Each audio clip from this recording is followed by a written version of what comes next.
the 12th of October, 1943, when the group of German women POWs first stepped off the military truck, entered the British holding camp. They were prepared for the worst. Their minds were filled with images, painted by Nazi propaganda images, of cruel, dirty, vicious British soldiers who treated prisoners like animals. But the moment they saw the first group of British guards approaching, their entire perception collapsed in seconds. The British soldiers didn't look like monsters. They didn't look angry. They didn't even look tired. Instead, the German women stared in disbelief at men who looked more like movie actors than soldiers in a world war. Their uniforms were clean and neatly pressed, their boots polished to a shine, their hair trimmed, and their posture straight like gentlemen. One of the women whispered to her friend, "Das kann nicht echt sein." They look like cinema stars. The others nodded silently, trying to process the shock. These women had spent years living in fear bomb raids,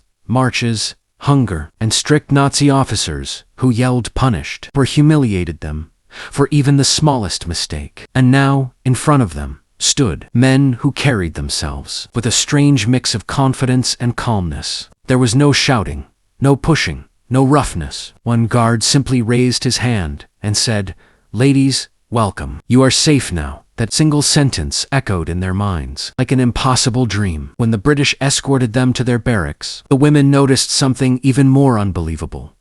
The soldiers walked beside them, not behind them. There was no intimidation, no guns pointed at them, no barking orders. For the first time in years, the women felt like human beings again, not helpless prisoners. Inside the camp, another shock hit them. A group of British soldiers were laughing, joking, and drinking tea near the entrance. Their relaxed attitude was nothing like the strict German officers the women were used to. British soldiers seemed more like a mix of warriors and gentlemen, who could fight fiercely on the battlefield, but still held on to manners, discipline, and decency in daily life. As the hours passed, the whispering among the German women grew louder. They kept glancing toward the British soldiers, surprised at how charming, polite, and surprisingly handsome they were. One young POW giggled softly and said, "They look like newspaper models." Another responded, "No, they look like actors from British cinema."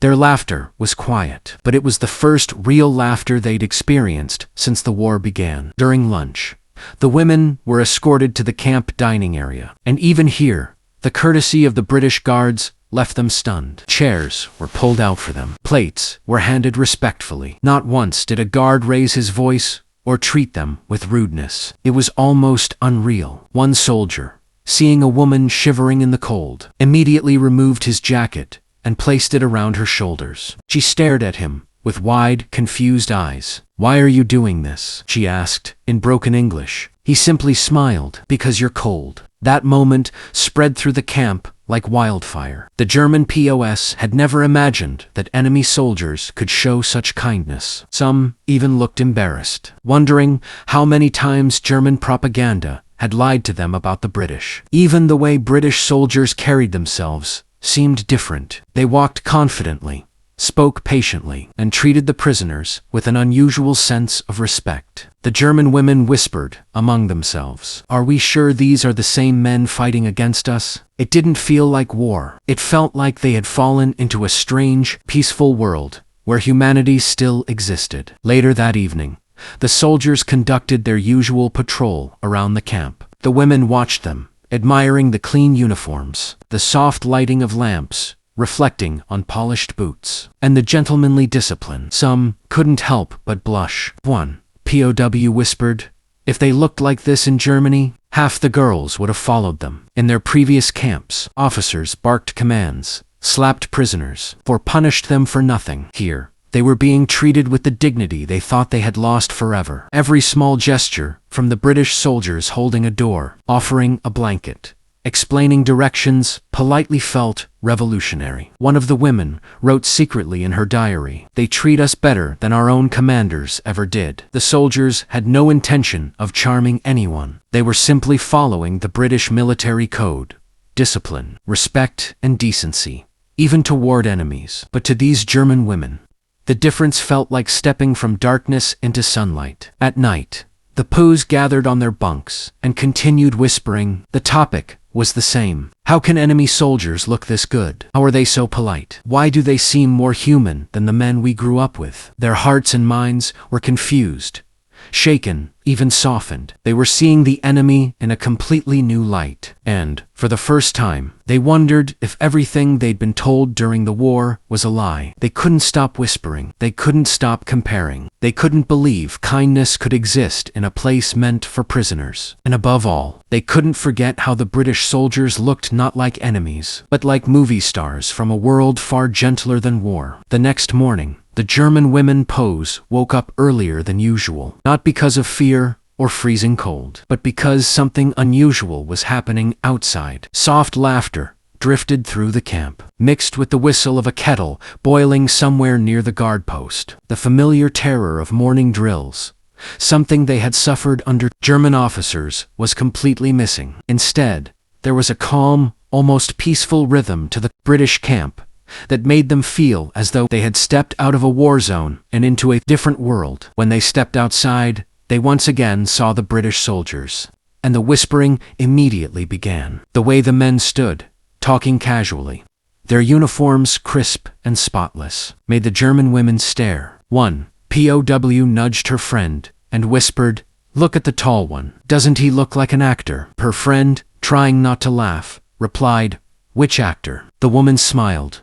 "Any of them." The British soldiers weren't trying to impress anyone. They were simply being themselves, disciplined, clean, and confident. But two women who had lived through chaos and constant fear. This confidence looked glamorous. It looked cinematic. It looked unreal. During roll call, the British officer in charge approached with a clipboard. But he didn't shout. He didn't bark orders. Instead, he greeted the group with "Good morning, ladies," in a calm, steady voice. The German POS exchanged glances. This politeness still felt shocking, almost suspicious. How could enemy soldiers act with such gentleness? As the officer read out their names, he paused at one that was difficult to pronounce. Instead of yelling or humiliating her a common practice in Nazi camps, he simply smiled and asked her to repeat it slowly. The woman blinked, stunned by the respect. After she said her name, the officer nodded. "Thank you."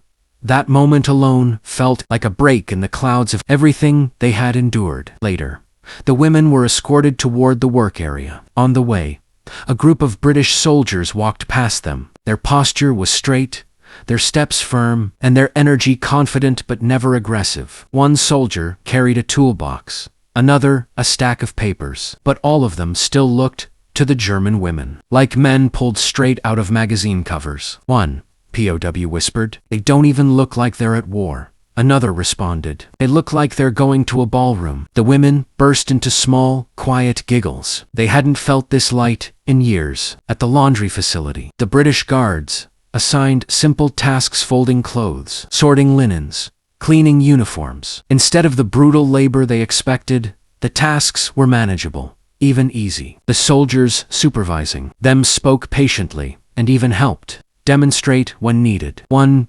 accidentally dropped a stack of uniforms and quickly braced herself for punishment. But, instead of yelling, the British guard bent down and helped her pick them up. "No harm done," he said, smiling lightly. Her eyes filled with tears. No officer in her old German camp had ever spoken to her that way. Meanwhile, the whispering continued. Every time a British soldier passed by, the women watched him closely: his face, his confidence, his calm posture. They whispered things like, "Do all British men look like that?" And war hasn't touched their faces. What amazed them even more was how clean the soldiers remained. Their uniforms never seemed wrinkled. Their boots always shined.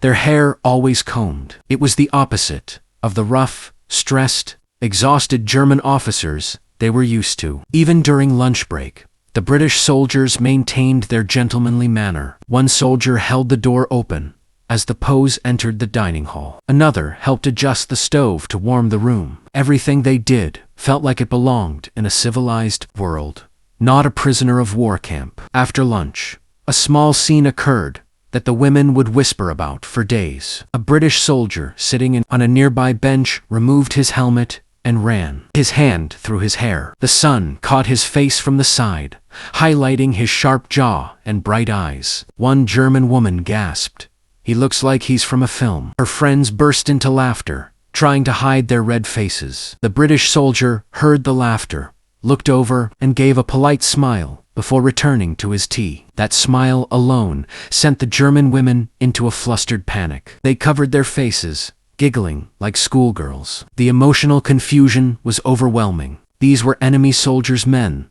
They were raised to fear. Men. They were taught to hate. But the British soldiers looked nothing like the monsters they expected. They looked strong, kind, disciplined, even attractive. That combination was more shocking than anything else. Throughout the afternoon, as they worked, the British soldiers continued moving around the camp. With their calm professionalism, their voices stayed low and respectful. Their posture remained straight and collected. Their behavior made one German POW write in her hidden notebook, "I do not understand this place. These men fight us in war, but treat us like human beings here." And some of them look like heroes from stories. By evening, the camp grew quiet, bathed in golden light from the setting sun. British soldiers began their evening checks, walking slowly, tapping the fences gently, greeting other soldiers. The German women watched them from the windows, whispering endlessly. Their minds were full of new thoughts, new feelings,